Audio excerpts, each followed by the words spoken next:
கிறிஸ்துவின் எனதருமை சகோதர சகோதரிகளை, இந்த 3வது அதிகாரமானது இஸ்ரேலுக்கும் மோவாபுக்கும் இடையே ஒரு போர் நடக்கிறது.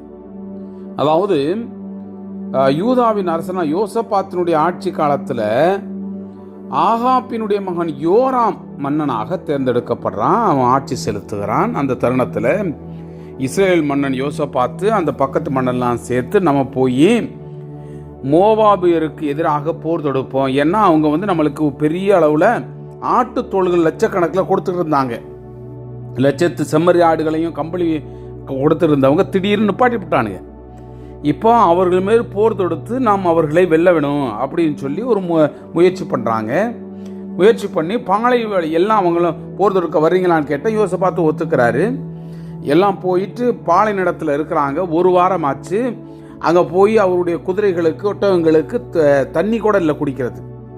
அப்படியே வெறுத்து போய் ஐயோ இது நம்ம கடவுள் நம்மளை எதிரிகளுடைய கையில் ஒப்படைக்க போகிறாரோ என்ற பயத்தில் இருக்கும் பொழுது கடவுளுடைய தூதர்கிட்ட இறைவாக்கினரிடம் இதை கேட்டீங்களா நம்மிடம் அதை ஒப்படைப்பாரா என்று கேட்கும் பொழுது அப்போ சொல்கிறாங்க, இங்கே ஒரு இறைவாக்கினர் இருக்கிறார், அவர் பேர் எலிசா, சரி அவரை கூட்டிட்டு வாங்க, அவர்கிட்ட போவோம் அப்படின்னு சொல்லி அவங்க போகும்பொழுது ஏன் நீங்கள் வந்தீங்கன்னு சொல்லி எலிசா அவர் போட்டு திட்டுறார். இருந்தாலும் யோசபாத்தினுடைய அந்த நல்ல எண்ணத்துக்காக ஆண்டவருடைய வாக்குறுதியை எலிசா அவர்களுக்கு கொடுக்கிறார். கண்டிப்பாக நீங்கள் போங்க, ஒரு பெரிய பள்ளம் வெட்டுங்க, அதில் தண்ணியை நிரப்புங்க, ஆண்டவர் உங்களுக்கு ஒரு வெற்றியை கொடுப்பார், அவர்கள் அனைவரையும் நீங்கள் எடுக்கின்ற ஒவ்வொரு முயற்சியும் வெற்றியாக மாற்றுவார் என்று சொல்லி அவர்களை அனுப்புகிறார். அவ்வாறே அவர்கள் செய்கிறார்கள், வெற்றியோடு வர்றாங்க. அன்புக்குரியவர்களே, இந்த தருணத்தில் நாமும் கடவுளுடைய வல்லமையோடு ஜெபிப்போம்.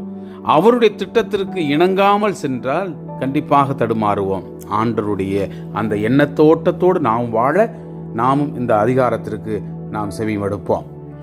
யூதாவின் அரசர் யோசபாத்தினுடைய ஆட்சியினுடைய 18ஆம் ஆண்டில் ஆகாப்பின் மகன் யோராம் இஸ்ரேலினுடைய அரசனானான். அவன் 12 ஆண்டுகள் சமாரியாவில் இருந்து கொண்டு ஆட்சி செலுத்தினான்.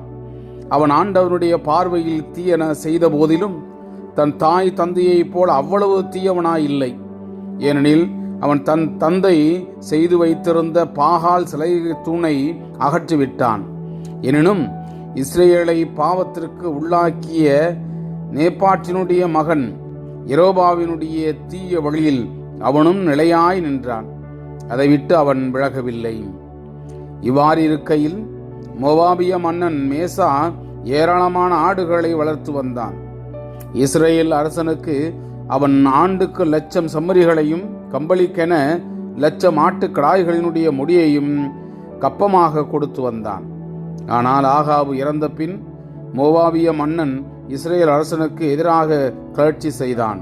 எனவே அரசன் யோராம் உடனே இஸ்ரேல் அனைவரையும் சமாரியாவில் ஒன்று திரட்டினார்.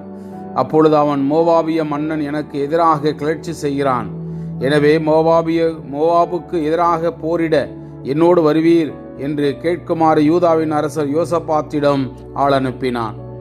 அவர் மறுமொழியாக, வருகிறேன், நீரும் நானும் ஒன்றே, உம் மக்களைப் போலவே என் மக்களும், உம் குதிரைகளைப் போலவே என் குதிரைகளும் என்றார்.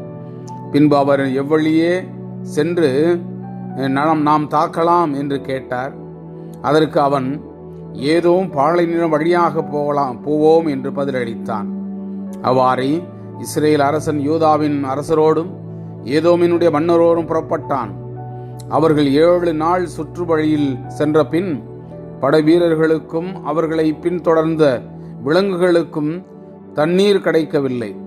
அப்பொழுது இஸ்ரேலின் அரசன், அந்தோ அரசர்களாகிய நம் மூவரையும் ஆண்டவர் இங்கே கூட்டி வந்து மோவாபிய கையில் ஒப்படைக்கவா என்றான்.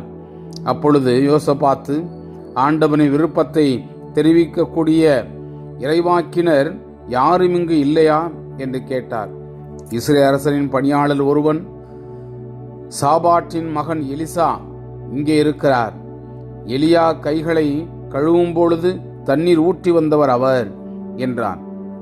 யோசபாத்து, ஆம், ஆண்டவரின் வாக்கு அவரிடம் உள்ளது என்றார். எனவே இஸ்ரேலின் அரசன் யோசபாத்து ஏதோமின் மன்னன் அகியா மூவரும் எலிசாவிடம் சென்றனர்.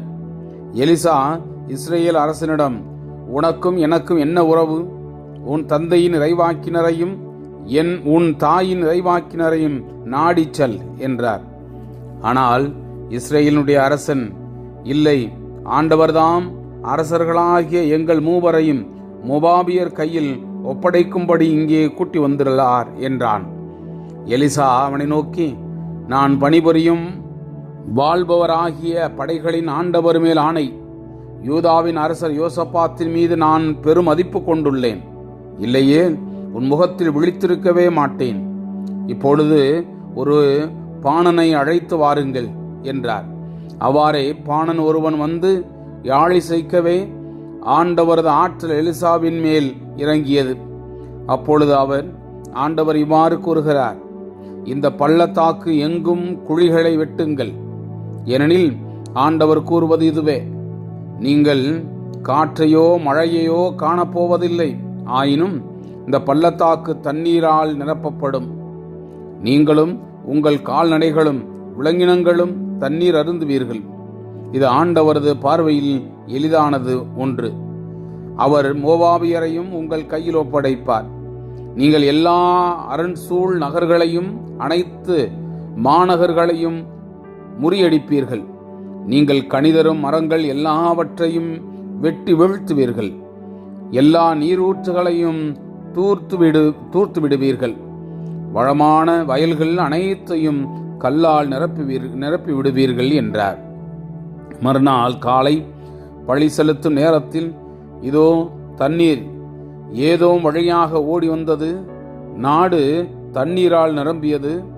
தங்களோடு போர் புரிய அரசர்கள் வருகிறார்கள் என்று மோவாபியர் அனைவரும் கேள்வியுற்று படைகளம் தாங்கக்கூடிய இளையோர் முதியோர் அனைவரையும் ஒன்று திரட்டி எல்லையில் அணிவகுத்து நின்றனர்.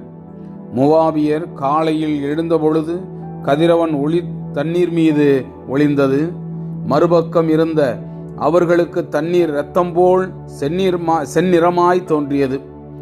உடனே அவர்கள், அது இரத்தம், அந்த அரசர்கள் தங்களுக்குள் போர் புரிந்து ஒருவரையொருவர் வெட்டி வீழ்த்தியுள்ளார்கள். மோவாபியரே, வாருங்கள், கொள்ளையடிப்போம் என்றார்கள். ஆனால் மோவாபியர் இஸ்ரேலின் பாசறைக்குள் நுழைந்தவுடன் இஸ்ரேலர் எழுந்து அவர்களை தாக்கினர். மோவாபியர் இஸ்ரேல் முன்னிலையிலிருந்து தப்பி ஓடினர்.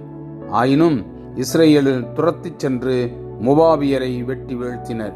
பின்னர் அவர்களினுடைய நகர்களை தகர்த்து வளமான வயல்கள் அனைத்தின் மீதும் இஸ்ரேல் ஆளுக்கு ஒரு கல் வீசி நிரப்பினர். எல்லா நீரூற்றுகளையும் தூர்த்து கனிதரும் மரங்கள் எல்லாவற்றையும் வெட்டி வீழ்த்தினர். அரண் சூழ்ந்த கீர் அரசேத்து மட்டும் எஞ்சியிருந்தது. அந்நகரையும் கவன் வீசுவோர் வளைத்து அழித்தனர். தனக்கு எதிராக போரில் முடிவு இருந்ததை அறிந்த மோவாபிய மன்னன் வாளேந்திய 700 வீரர்களை சேர்த்து கொண்டு ஏதோ மன்னனை எதிர்த்து சென்றான். ஆனால் அவர்களால் ஒன்றும் செய்ய முடியவில்லை. பின்னர் அவன் தனக்கு பின் அரசாலும் உரிமையுள்ள தன் தலைமகனை கொண்டு போய் மதிலின் மேல் அவனை எரிபலியாக ஒப்புக் கொடுத்தான். இஸ்ரேல் தங்களுக்கு எதிராக கடுஞ்சினம் மூடுவதைக் கண்டு அவனை விட்டு அகன்று தம் சொந்த நாட்டுக்கு திரும்பினர். Praise the Lord. இயேசுவுக்கே புகழ். மரியே வாழ்க.